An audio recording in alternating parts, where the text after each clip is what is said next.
Buenas tardes, bienvenidos a la conferencia de la doctora Natalia Mayarta. Voy a hacer una breve presentación para darle la voz a su conferencia y les agradeceré que al final de la conferencia hagamos un breve ciclo de preguntas y respuestas para que podamos aprovechar el conocimiento de Natalia. Bueno, hablar de Natalia y presentarla curricularmente siempre es complicado, porque tiene un currículum muy amplio, muy rico, y ya podríamos decir que actualmente es una lectura obligada para todos los interesados en la historia de la cultura escrita. Natalia es licenciada en Geografía e Historia por la Universidad de Sevilla, donde también se doctoró en la misma temática en noviembre del 2007, con una tesis titulada Circulación y difusión de la cultura escrita en Sevilla, 1550 y 1600. Ha obtenido diversas becas en España: beca de formación de profesorado universitario del Ministerio de Educación, la beca de formación del personal investigador de la Junta de Andalucía, la beca doctoral de Humanidades de la Fundación Caja Madrid y la beca postdoctoral del Ministerio de Educación. Actualmente es becaria María Curie en el Instituto Universitario Europeo de Florencia. Gracias a esta experiencia, Natalia es una conocedora de muchos documentos, es una gran buscadora de documentos, se conoce bien los archivos, y fruto de mucho de ese trabajo de los archivos y de todo lo que ha localizado son el cúmulo de publicaciones, de los que voy a distinguir solo algunos, como que tienen que ver un poco con lo que ella va a hablar hoy, como Las lecturas femeninas en el Renacimiento, mujeres y libros en Sevilla durante la segunda mitad del siglo XVI, que publicó en el libro colectivo Mujer y cultura escrita, del mito al siglo XXI, de Ediciones Trea. Está literalmente en prensa su tesis de doctorado, que va a titularse Lectores y libros en la ciudad de Sevilla, 1560 y 1600. Fue coautora también con Carlos Alberto González Sánchez de un libro muy conocido por nosotros, que es El orbe tipográfico, el mercado de libros de Sevilla en la segunda mitad del siglo XVI. Entre Sevilla y América, una perspectiva del comercio del libro, El mezclado y sospechoso, movilidad de identidades, España y América, siglos XVI, siglo XVIII. No me queda mucho más que decir que le agradezco enormemente que haya aceptado esta estancia de investigación y que hoy nos conceda este privilegio de escucharla en una conferencia dedicada a una mujer que ha estudiado mucho, que le interesa y que es uno de esos estudios que nunca acaban de completarse, que está buscando hilos por todos lados, y que aunque parece un tema tan lejano, ¿no?, a las mujeres en el barroco ibérico, es muy cercano, como verán. Es una mujer que estuvo muy vinculada con la Nueva España. Muchísimas gracias y los dejo con Natalia.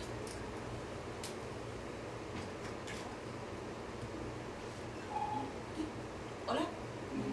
¿me escuchan bien, verdad? Sí. Bueno, para empezar, muchísimas gracias por tus palabras, Idalia, por la invitación a participar hoy aquí, al curso que he dado aquí en el CUIP, a todo este mes, y por tu cálida acogida en el CUIP y hasta en tu casa, o sea que no puedo estar más agradecida. Y como digo, no solo por haber podido estar aquí en el CUIP y participar en algunas de las actividades y en esta conferencia, sino también porque esto me ha dado la oportunidad por primera vez de venir a trabajar en archivos americanos.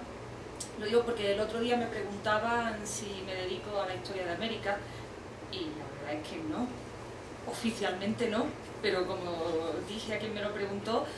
realmente como he trabajado en los protocolos con documentación de protocolos notariales de Sevilla en el siglo XVI, es como si me dedicara a la historia de América sin haber cruzado jamás el Atlántico. Esto ya me ha dado la oportunidad de cruzar el Atlántico y estar aquí un mes trabajando de verdad en archivos americanos y completando mejor esa perspectiva. Así que lo digo porque además me ha recordado mucho lo que ha dicho Idalia sobre esta mujer que parece muy alejada de América, pero que en realidad está cercana, estuvo muy cercana y muy presente en su día en el mundo novohispano. Y lo estuvo un poco como yo lo he estado hasta ahora, hasta este mes que he podido ya tocar los documentos con guantes, pero tocarlos por fin, porque ella le pasaba un poco como me ha pasado a mí hasta ahora, está muy relacionada al mundo novohispano, pero sin haber cruzado jamás el charco. Bien, de quien voy a hablarles hoy día es de la sexta duquesa de Aveiro, María Guadalupe del Encastre, o Alancastre, hay varias formas de decir el apellido, María Guadalupe del Encastre y Cárdenas, que fue un personaje muy conocido en el mundo ibérico, y por ibérico quiero decir tanto peninsular como iberoamericano, si se puede usar ese término, de esta época, de los mundos 17 y 18, conocida, como digo, a ambos lados del Atlántico, aunque hoy día ya ha caído prácticamente en el olvido. Su figura presenta varias facetas dignas de estudios, en las que yo intento concentrarme, y de las cuales en su propio tiempo fueron conocidas sobre todo dos. Su faceta como mujer erudita, su amor a las letras y su apoyo a las letras, y su defensa de la religión católica, sobre todo a través de su apoyo a las misiones, todas las misiones de ultramar. Por ejemplo, en el panegírico Sombra Fúnebre, escrito por el padre Fray Pedro de Alón y publicado en México en 1715, justo después de su muerte, en la imprenta de Miguel Rivera Calderón,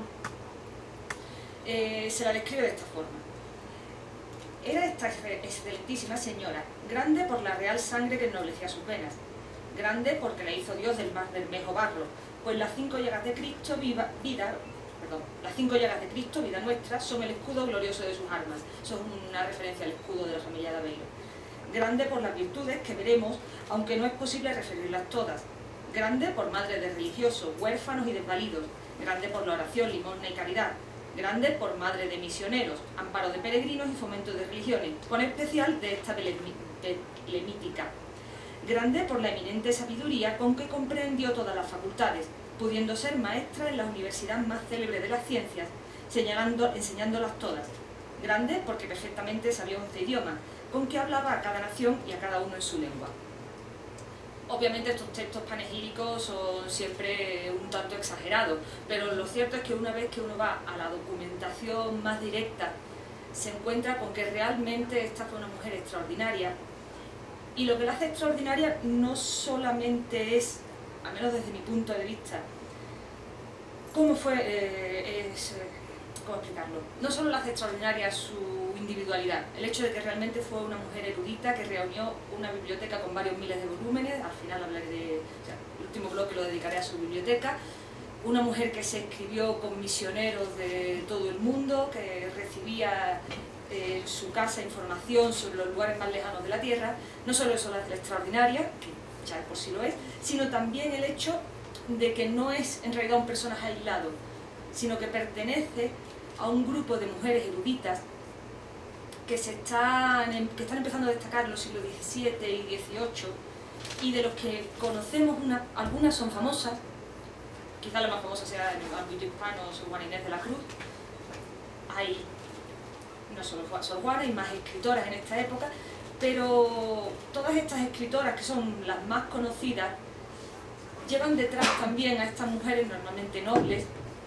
que fueron grandes eruditas, coleccionistas de libros, coleccionistas de pinturas y de otros objetos culturales, y que animaron la vida cultural de su momento y que después han caído en el olvido en gran medida.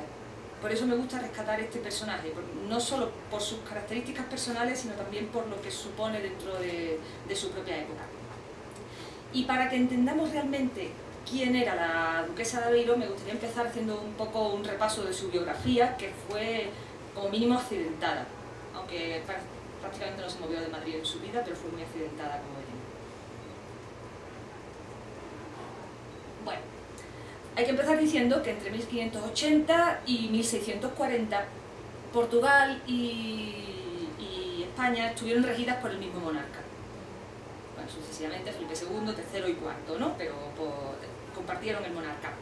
En ese último año, en diciembre de 1640, el duque de Braganza fue proclamado rey de Portugal, lo cual desde Madrid obviamente se consideró un acto de traición, y eso dio inicio a una guerra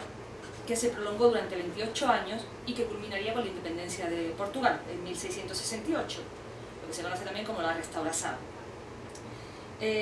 Para entender con propiedad la biografía de María de Guadalupe de Lancaster tenemos que tener en cuenta este hecho, la separación de las coronas de Portugal y de España, pero también hemos de tener en cuenta, como dice en un estudio bastante reciente Ángeles Redondo y Bartolomé Jung, que sería un error sería un error circunscribir, como así se ha hecho hasta ahora, el estudio de las aristocracias de la época moderna, y en particular de los siglos XVI y XVII, a los ámbitos de los estados-nación actuales. Es decir, no podemos comprender a María de Guadalupe de Lancaster si la estudiamos solo como portuguesa o solo como castellana. hemos de entenderla a ella y a su casa, a su linaje, como un linaje que se mueve tanto entre España y entre Portugal y que tiene ambas identidades. Y por eso la fractura entre la corona española y portuguesa va a marcar toda su biografía y va a suponer una auténtica crisis en su vida y en la de su linaje.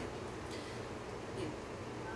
María Guadalupe nació en Aceitao, una población cerca de Lisboa, en 1630. Era hija de doña Ana María de Cárdenas, a su vez hija del tercer duque de Maqueda, y de don Jorge de Lencastre, que era duque de Aveiro, heredero del ducado de Aveiro y Torres Novas. En principio ella no era la llamada a heredar la casa, porque tenía dos hermanos mayores, o dos hermanos varones, perdón, pero las circunstancias de la vida, y mejor dicho, de la muerte, determinaron que ella terminara siendo la heredera o la receptora de una muy compleja herencia, que marcó, como digo, toda su vida. ¿De dónde viene este ducado de Aveiro? El rey portugués João II, conocido como el príncipe perfecto, descendiente de una hermana de Enrique VI de Inglaterra, de ahí es de donde viene el apellido Lancaster, que después en Portugal se convierte en Lencastre o Alencastre, nos lo podemos encontrar de muchas formas, pero viene de Lancaster. Bien, pues João II, como digo, era descendiente de la monarquía británica, o sea, en verdad, la monarquía inglesa, concedió al que era su hijo bastardo y maestre de Avís, don Jorge, el mayorazgo de Aveiro, que después João III de Portugal convertiría en ducado en la figura de don Juan de Lencastre en 1553. El enorme patrimonio que tenían los convirtió en una de las casas más importantes de Portugal, la más poderosa después de la Casa de Braganza, que es la que después se convertiría en Casa Reinante en Portugal en el 17, y con la que ya, incluso antes de la restauración, van a tener cierto conflicto, los Aveiro. Bien, el patrimonio de los Lencastre en el primer tercio del siglo XVII no solo incluía territorios en Portugal. El proceso por el que esta casa llega a reunir títulos y señoríos a uno y otro lado de la frontera, tanto en Portugal como en España, se había iniciado bastante antes del siglo XVII y responde al desarrollo de una política matrimonial que fue muy común entre las casas nobiliarias europeas. O sea, y entre las casas nobiliarias ibéricas es muy frecuente que se produzcan matrimonios entre casas españolas y casas, digo españolas en vez de castellanas porque me estoy refiriendo tanto a castellanas como a aragonesas, o a casas que reúnen patrimonios en Castilla y Aragón. Y como sabéis, en esta época, aunque la monarquía era común en ambos reinos, en ambas coronas, la legislación era completamente distinta. Hasta el siglo XVIII se va a mantener una legislación distinta en Castilla y en Aragón. Bueno, pues como digo, es muy común a distintos linajes de la aristocracia europea y muy común en los linajes ibéricos que se produzcan matrimonios entre linajes españoles y linajes portugueses, lo cual da como resultado familias o casas que reúnen patrimonio a ambos lados de la frontera. El padre de María Guadalupe, sin ir más lejos, se había casado en primeras nupcias con doña Ana de Doria, hija del príncipe de Melfi, y una vez viudo se casó con la madre de María Guadalupe, que era doña Ana Manrique de Cárdenas y Lara, que era la descendiente del tercer duque de Maqueda, y que va a heredar el título de su padre. En principio, como digo, María Guadalupe no era la llamada a heredar la casa, era su hermano, Raimundo, que en 1636, cuando hereda el título de Aveiro, se convierte. Voy a leer todos los títulos para que sepáis un poco, porque deja bastante claro el territorio que en teoría va a heredar María Guadalupe. Su hermano fue cuarto duque de Aveiro, de Torres Novas, sexto duque de Maqueda, marqués de Montemayor y Elche, barón de Axpe, Planas y Patrax, todo esto está en la Corona de Aragón, señor de la villa de San Silvestre, Torrijos, Alcabón, Monasterio, El Campillo, Riaza, Penella y otras, adelantado mayor del Reino de Granada, alcalde mayor de Toledo, alcaide de Almería, Chinchilla, Sax y La Mota de Medina y capitán general de la Armada. Como veis, territorio en Portugal, en Castilla y en Aragón. Tras el 1 de diciembre de 1640, cuando se produce la proclamación de João IV como rey de Portugal y el inicio de la Guerra Civil, esta aristocracia portuguesa, que tenía fuertes vínculos de sangre con España y posesiones en España, se fragmentó. casi la mitad de los títulos portugueses, rechazó a João IV o mostró unas posturas muy ambiguas con respecto a la independencia de Portugal. La Casa de Aveiro, de hecho, fue una de las 3 casas portuguesas tituladas antes de 1580, o sea, de las 3 casas portuguesas más antiguas, que sí tomó partido por Felipe IV, aunque no todavía en 1640. En 1640 la postura de la casa es todavía un poco ambigua, porque don Raimundo, el titular, es todavía un niño y está bajo la tutela de su madre. El padre ha muerto, la abuela, que había sido la duquesa, también ha muerto. Entonces, tanto don Raimundo como doña Guadalupe están bajo la tutela de su madre, que sí que es obviamente filocastellana, otra cosa porque es castellana. En 1660, o sea, cuando ya la guerra llevaba 20 años, don Raimundo, que ya había contraído matrimonio, en este caso con una noble francesa, escapa de Portugal a Brest y de ahí a Madrid, donde ya habían escapado su hermana y su madre. Y esta huida hemos de entender que no solo suponía un desafío a la nueva corona portuguesa, sino que también suponía un duro revés para el patrimonio de la casa, porque aunque también tuvieran patrimonio en España, como digo, en realidad el patrimonio más rico estaba en Portugal, y al escapar de Portugal obviamente perdían la posibilidad de manejar ese patrimonio. Es verdad que en premio a su fidelidad, Felipe IV concedió a don Raimundo el título de duque de Ciudad Real y el toisón de oro, la orden del toisón de oro en 1662. Pero también es verdad que no solamente los pierde el manejo de los títulos portugueses, sino que cuando se instalen en Madrid, en la corte, van a iniciarse una serie de pleitos con otras familias españolas, nobles, que reclaman el derecho a los títulos que ellos tienen en España. O sea, que no solamente tienen el problema para dominar sus territorios en Portugal, sino que también en España van a encontrarse con la seria oposición de una serie de familias que consideran que tienen más derechos que ellos al título de Maqueda y a todos estos otros títulos. Además, en 1666, el duque don Raimundo murió siendo capitán general de las galeras de España, y a partir de entonces todos estos pleitos van a pasar a su hermana, que se convierte en la duquesa de Maqueda y en la supuesta titular del ducado de Aveiro. Ahora veremos qué pasa con eso. Además, para estas fechas, justo un año antes, en 1665, María Guadalupe había contraído matrimonio con don Manuel Ponce de León, que será el futuro 6º duque de Arcos, aunque en realidad tampoco él era el llamado a heredar el título de Arcos, no era el primogénito de la familia. Sin embargo, de nuevo, las circunstancias de la vida y de la muerte llevaron a que el matrimonio se colocara ambos en la cabeza de los títulos, de 2 de los títulos más importantes de la península ibérica, que en principio no eran, como digo, no eran los llamados a regirlos. El matrimonio tuvo 3 hijos: don Joaquín Ponce de León, que se convertiría en duque de Arcos; don Gabriel Ponce de León, que sería duque de Baños y Aveiro; y doña Isabel Ponce de León, que sería duquesa consorte de Alba. Volviendo a unos años antes, a la huida en 1660 de Lisboa, tenemos que tener en cuenta que esto había supuesto a los ojos de la nueva monarquía portuguesa un delito de lesa majestad. Eso suponía la pérdida de la vida. En este caso no tiene efecto porque han escapado, evidentemente, sino sí que les había acarreado la muerte, y la confiscación de todos los bienes que revertían a la corona. Inmediatamente, una serie de parientes que habían permanecido en Portugal se levantan para reclamar que los bienes no reviertan a la corona y por lo tanto se pierda el título de Aveiro, sino que reviertan en ellos mismos como legítimos herederos frente a los traidores que han huido a Castilla. Entre estos parientes destaca un tío paterno de Raimundo Guadalupe, que es Pedro del Encastre, que llegó a escribir en 1666, cuando muere su sobrino. Lo voy a leer en castellano. Es una alegación del derecho, porque está escrito en portugués obviamente, se publica en Lisboa. Alegación por el derecho del señor don Pedro sobre la sucesión del Estado, casa y título de Aveiro. En él reclamaba que no solo tenía más derecho que su sobrina, porque ella había cometido un acto de lesa majestad y de traición, sino también porque ella era una mujer y el título le correspondía a él como varón.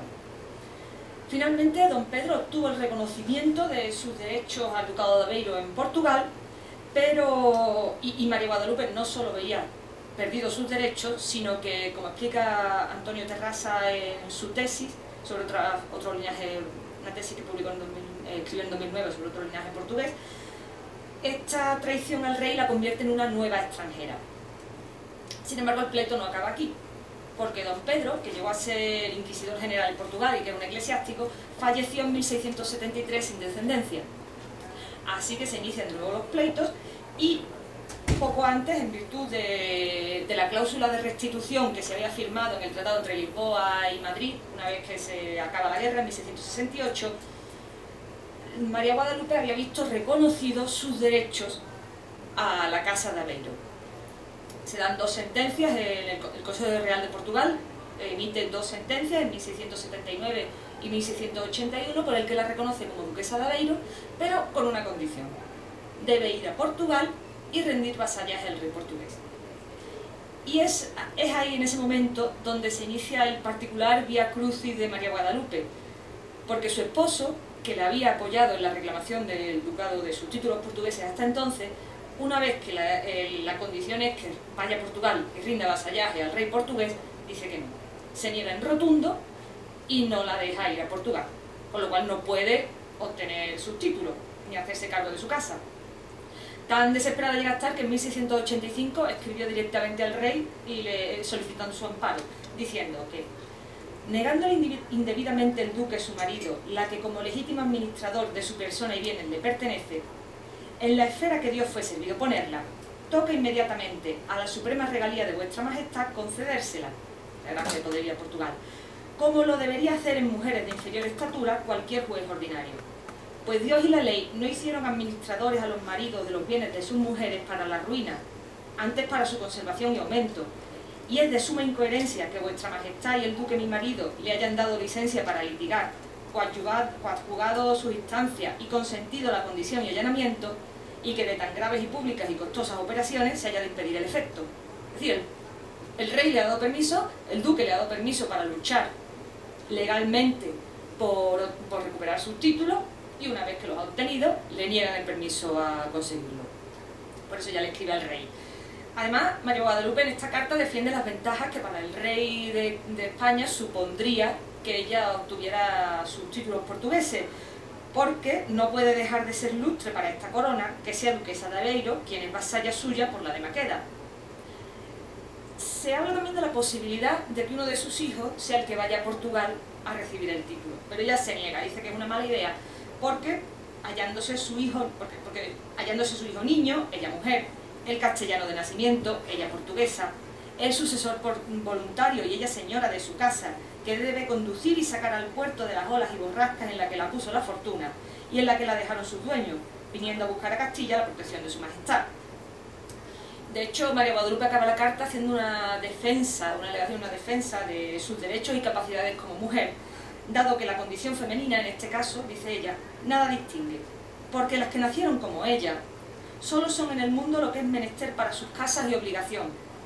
Las reinas y emperatrices caminan solas con sus cortes en muchas ocasiones.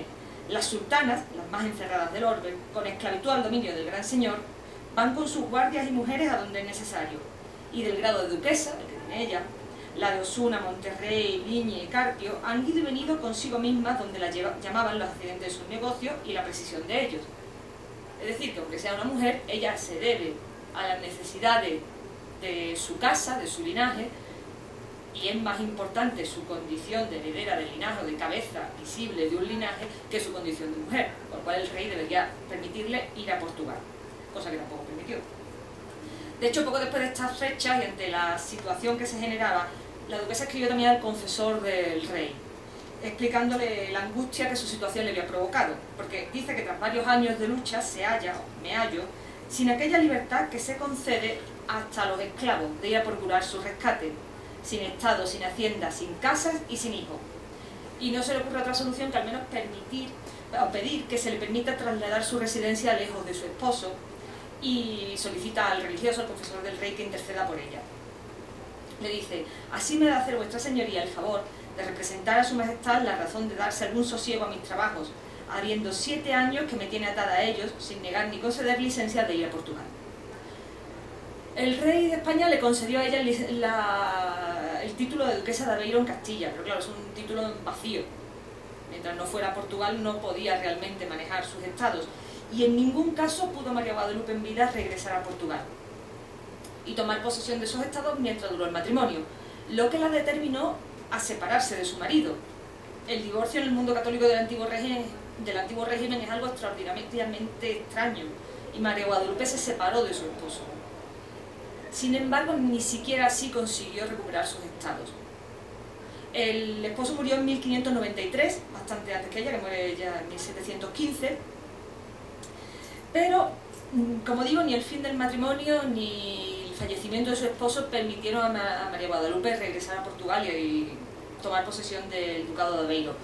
Hay 3 documentos que se conservan en la Real Academia de la Historia en España, en Madrid, 1695, 1712 y 1715, que nos explican el porqué.